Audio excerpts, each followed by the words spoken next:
floor. Then I immediately saw myself lying there, and I also saw my body was there and that there was also blood. And I found this somehow interesting, but also rather strange. I didn't at all understand what had happened.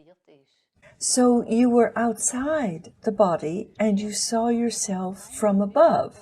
Yes, but I also had no sympathy, nor did I think, oh, the poor child, she has hurt herself.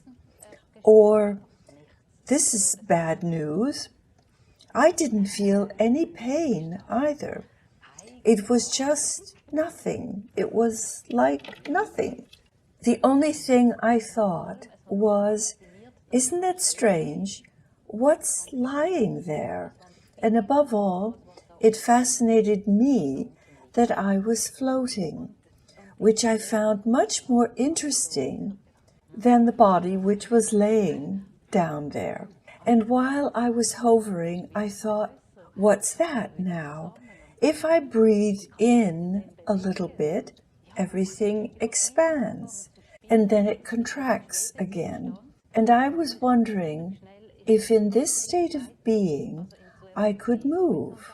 But I never started experimenting with this state of floating, and everything was pretty quickly expanding, first horizontally, and then I floated away like a light cloud, and it quickly became a lot brighter. But I really didn't notice how the apartment or the house or the city had disappeared, but I rather was moving more and more into this brightness. And I cannot say whether it was a room or a place or anything else, but I was led more and more into this light and into this really tremendous love. And there, everything sparkled and vibrated. How can I possibly explain it? It's comparable to the light of the sun, glittering and vibrating on the small waves of water of a lake. But in this case, this glittering and vibrating was all around me.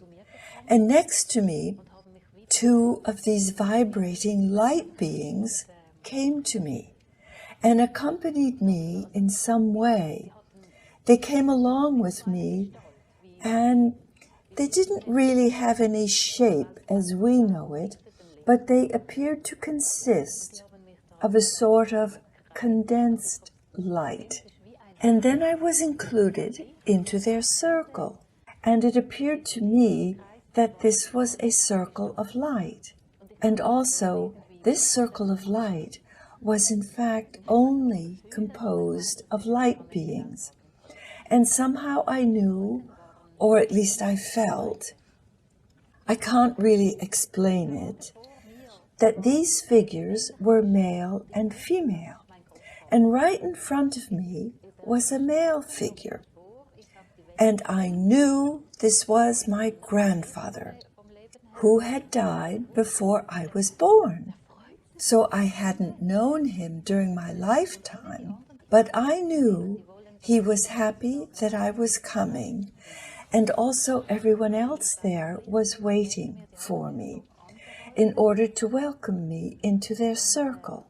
But the two light beings next to me stopped me, and the higher being was a female, the other being seemed to be male, and both encountered me with such a love, and it felt for me like the love of a mother and a father.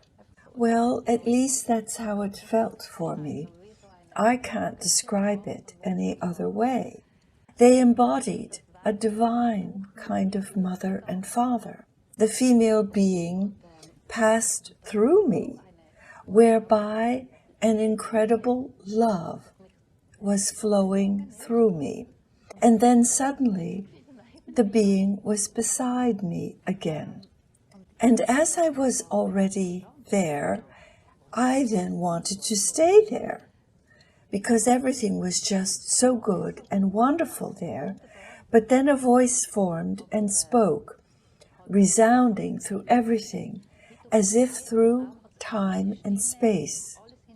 It's not yet your time. But that I could take with me now what I had experienced. But the time for me had not yet come. And from that moment on, a vortex started.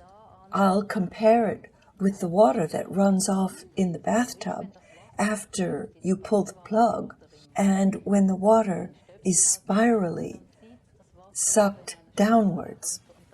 And this vortex pulled me down and then back into my body. And the last thing I remember is, oh, how tight this is. Oh, it's too tight. And then this experience suddenly was gone. Every detail of it. Also because I was back in my body.